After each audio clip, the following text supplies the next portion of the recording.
Let's go.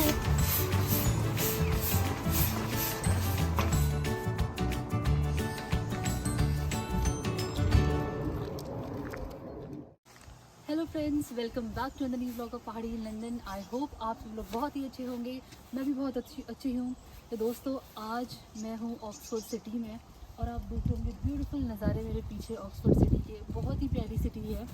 तो मैंने सोचा क्यों ना आज आपके लिए ना एक इन्फॉर्मेटिव वीडियो लाई जाए।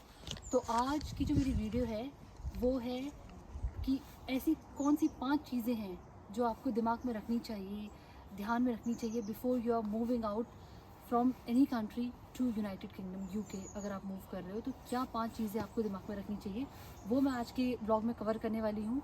स्टे ट्यून और एंड तक देखिएगा। और अगर आपको पसंद आए तो please do like, share and subscribe to my channel Pahadi in London. तो चलिए फिर इस ब्यूटीफुल नज़ारे के साथ आज का ब्लॉग स्टार्ट करते हैं। तो दोस्तों, पहली इंपॉर्टेंट चीज़ है वेदर। तो आप देख सकते हैं कि मैंने जैकेट डाली हुई है और अभी चल रहा है सितंबर, और सितंबर में ही यहाँ पर इतनी ठंड शुरू हो गई है, हवा चल रही है। तो आपको पहली चीज़ तो ये मेक श्योर करनी है कि यहाँ का वेदर जो है ना वो काफ़ी ठंडा है यूके का। तो आप जब इंडिया से यूके आ रहे हैं तो मेक श्योर करिए कि आप अपने साथ जैकेट्स और वुलन क्लोथ्स वगैरह पक्का लेके आएँ, क्योंकि यहाँ पर नॉर्मली भी अगर मैं समर्स की बात भी करूँ तो समर्स में भी जब बारिश होती है तो आपको एक लाइट जैकेट की तो ज़रूरत पड़ेगी ही पड़ेगी। तो ये बहुत ही इंपॉर्टेंट चीज़ है, मैं बोलूँगी वेदर, जो आपको दिमाग में रखनी चाहिए। और स्पेशली उन लोगों के लिए जिनको बहुत ज़्यादा ठंड लगती है, तो आप खाने पीने में भी अपना आपको बहुत ध्यान रखना पड़ेगा। अगर आप यहाँ पे आ रहे हैं, गरम गरम चीज़ें खानी पड़ेगी। ऐसा नहीं है कि आप कोई भी ठंडा कोल्ड ड्रिंक वगैरह पी रहे हैं किसी भी टाइम पर, एंड कोल्ड फूड खा रहे हैं तो आपकी तबीयत ख़राब हो सकती है। तो मेक श्योर करिए कि आप गर्म चीज़ें जैसे ड्राई फ्रूट्स वगैरह वो खा रहे हैं, वो ले रहे हैं अगर आपको ठंड ज़्यादा लगती है। और हमेशा जो है एक लाइट जैकेट आपके पास होनी चाहिए अगर आप घर से बाहर निकल रहे हैं। तो ये है पहली इंपॉर्टेंट चीज़।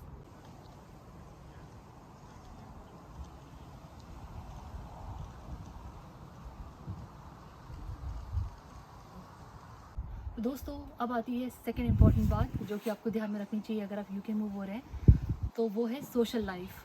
तो जब आप इस कंट्री में आने वाले हैं तो ये बात दिमाग में रखिए कि आपको एक ना सोशल शॉक मिलने वाला है। और वो मैं इसलिए कह रही हूँ क्योंकि हमारे इंडियन कम्युनिटी में एक कुछ अलग बात है कि हम लोग ना बहुत मिलजुल के रहते हैं। अगर आप किसी कॉलोनी में रहते हैं, जैसे इंडिया में यूजुअली कॉलोनी बोला जाता है, तो वहाँ पर आस पड़ोस में लोग आपस में एक दूसरे से बात करते हैं। Every day, every single day शाम को बाहर आते हैं, इंटरैक्ट करते हैं। मॉर्निंग में भी इंटरैक्ट करते हैं। एक सोशल लाइफ होती है, एक फैमिली की तरह सब लोग रहते हैं। बट अगर आप यूके आ रहे हैं तो यहाँ पर आपको बिल्कुल सोशल लाइफ ना बिल्कुल डिफरेंट मिलेगी। यहाँ पर यूजुअली लोग अपने से ही मतलब रखते हैं, अपने घर पे ही रहते हैं। और आस पड़ोस में लोग हाय हेलो एक दूसरे से करते हैं, बट बहुत ज़्यादा इंटरेक्शन नहीं होता है जैसे कि इंडिया में होता है।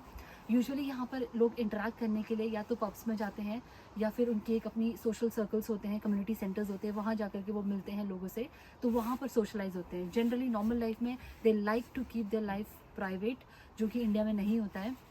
तो ये दूसरी बहुत इंपॉर्टेंट चीज़ है जो आपको दिमाग में रखनी पड़ेगी जब आप यहाँ आ रहे हैं, ताकि आपको यहाँ के शौक ना लगे कि ये क्या हो रहा है मेरे साथ, and nobody is talking to me when I am here.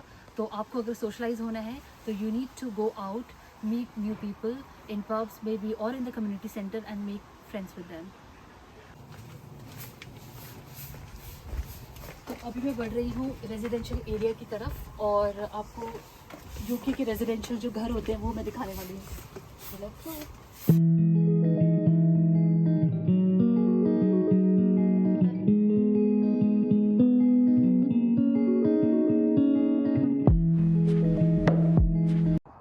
तो दोस्तों, तीसरी इंपॉर्टेंट चीज़ है एकोमोडेशन। तो एकोमोडेशन मैंने इसीलिए बोला क्योंकि यूके में ना बिल्कुल डिफरेंट सिस्टम है। कोई भी अगर आप अपार्टमेंट रेंट कर रहे हो या स्टूडियो फ्लैट रेंट कर रहे हो, या फिर अगर आप एज ए स्टूडेंट भी आ रहे हो, तब भी आपको जो है ना स्टूडेंट अकोमोडेशन देखने के लिए रिसर्च करनी पड़ेगी अगर आप इस कंट्री में आ रहे हैं। तो जैसे कि आप जानते हैं यूके में अभी इन्फ्लेशन चल रही है, तो सब चीज़ों के ना प्राइसेस बहुत ज़्यादा हाइक हो रखे हैं। प्लस विद दैट यहाँ पे पॉपुलेशन बहुत ज़्यादा बढ़ गई है और इतने ना घर है नहीं रेजिडेंशियल घर, तो आपको जो है कभी कभार बिडिंग वॉर भी करनी पड़ेगी। तो ये मेक श्योर करिए कि जब आप इंडिया में ही हैं या अगर किसी और कंट्री में हैं और अगर आप यूके मूव हो रहे हैं, तो दिमाग में ये बात ज़रूर रखिए कि आप वहीं बैठे बैठे ऑनलाइन जो है सर्च करिए कि आप कहाँ पर रहना चाहते हैं, और वो जहाँ आप जगह देख रहे हैं रहने के लिए वो ट्रेन स्टेशन से कितना दूर है, बस स्टेशन से कितना दूर है, या फिर अगर आप जहाँ भी पढ़ने के लिए या फिर जहाँ भी काम करने के लिए जाएंगे उससे कितना दूर है। ये इम्पॉर्टेंट इसीलिए है क्योंकि आज की डेट में यहाँ पर यूके में जो ट्रैवलिंग है वो काफ़ी महंगी हो गई है। तो अगर आप अपना अकोमोडेशन ऐसी जगह देख रहे हैं जो कि बस स्टैंड या फिर ट्रेन स्टेशन के पास है, तो आपके ना काफ़ी सारे ना खर्चे ट्रैवलिंग के वो बच जाएंगे। प्लस विद दैट आपको यहाँ आकर के ना ढूंढना, स्ट्रगल नहीं करना पड़ेगा या ये नहीं देखना पड़ेगा कि अब मैं कहाँ रहूँ, इस कंट्री में आ गया हूँ, अब मेरे को रहने की जगह नहीं है। क्योंकि इंडिया में ना बहुत ज़्यादा कैजुअल होता है कि आपको रेंटिंग ना बहुत ईजी होती है, ज़्यादा कुछ नहीं करना है, आपको एक फॉर्म साइन करना है, अपना वोटर ID, आधार कार्ड ID प्रूफ है वो देना है and you can start living. But यहाँ पर बिल्कुल डिफरेंट सिस्टम है। यहाँ पर आपको पहले अकोमोडेशन की व्यूइंग करनी है, उसके बाद आपका जो है लैंडलॉर्ड डिसाइड करेगा कि वो आपको रखना चाहता है कि नहीं, एंड देन उसके बाद आपके वेरियस अग्रीमेंट्स बनेंगे and then only you can move to accommodation wherever you want to live, it's studio or flat or whatever it is. So accommodation एक तीसरी important चीज़ है जो आपको ध्यान में रखनी है before moving to UK। तो दोस्तों अब बात आती है चौथी important चीज़ जो कि है जॉब्स। तो अगर आप जॉब्स की बात करें, काफ़ी लोग मुझसे ये पूछते हैं कि क्या यूके में उन्हें जॉब मिल जाएगी अगर वो किसी और कंट्री से आ रहे हैं। तो मेरा आंसर है येस, यहाँ पर प्लेंटी ऑफ जॉब्स हैं जो कि आपको मिल सकती हैं। तो अगर आप एक स्टूडेंट की तरह आ रहे हैं तो आपको बहुत सारी वेरियस जॉब्स मिल सकती हैं। जैसे आप सुपरमार्केट्स में काम कर सकते हैं, रेस्टोरेंट में काम कर सकते हैं, जहाँ पर आपको आर्ली बेसिस पे हो जाएगा और इतना आप इनफ कमा लेंगे कि आप पढ़ाई के साथ साथ अपने जो एक्सपेंसेस और अदर हो रहे हैं उनको भी निकाल लें।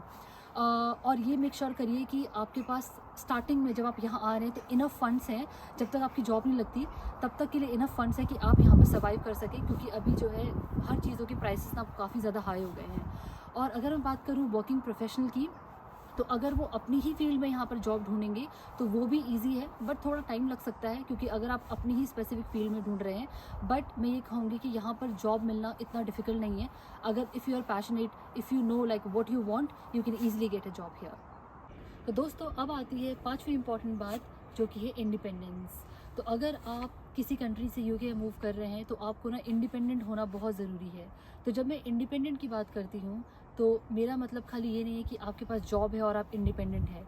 इंडिपेंडेंस मीन्स कि आप हर चीज़ खुद से कर पा रहे हैं, जैसे कि घर के जितने भी काम होते हैं जैसे cooking, laundry, cleaning, grocery shopping, तो ये सारी चीज़ें ना आपको यहाँ पे खुद ही करनी पड़ेंगी। क्योंकि यहाँ पर हाउस हेल्प अगर आप देखने जाएंगे तो काफ़ी ज़्यादा कॉस्टली है और अगर आप नॉर्मल फैमिली से आ रहे हैं तो अफोर्ड करना आपके लिए काफ़ी मुश्किल हो जाएगा। तो दोस्तों यही थे 5 पॉइंट जो आपको दिमाग में रखने हैं अगर आप यूके आ रहे हैं। तो आई होप आपको ये ना इन्फॉर्मेटिव लगा होगा और आपको मेरे एक्सपीरियंस से सीखने को मिलेगा। तो बस यही था आज का इंटरेस्टिंग सा व्लॉग और इन्फॉर्मेटिव बोलूँगी मैं। तो नेक्स्ट मैं आपको एक नए एक्साइटिंग व्लॉग के साथ मिलूँगी। तब तक अपना बहुत ध्यान रखिए। See you guys, take care, bye bye.